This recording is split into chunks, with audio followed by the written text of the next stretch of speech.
খন্দকার মঞ্জুরুল ইসলাম তপন ভাইকে সবাই চায়, উপজেলা চেয়ারম্যান চায়।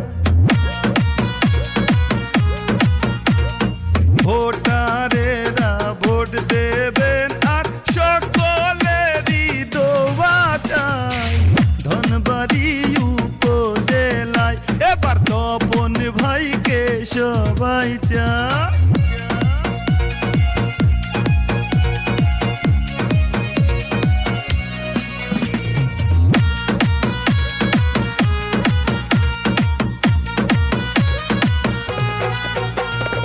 যোগ্য পিতার যোগ্য ছেলে ধনবাড়ি উপজেলায় তপন ভাইকে সবাই চায়।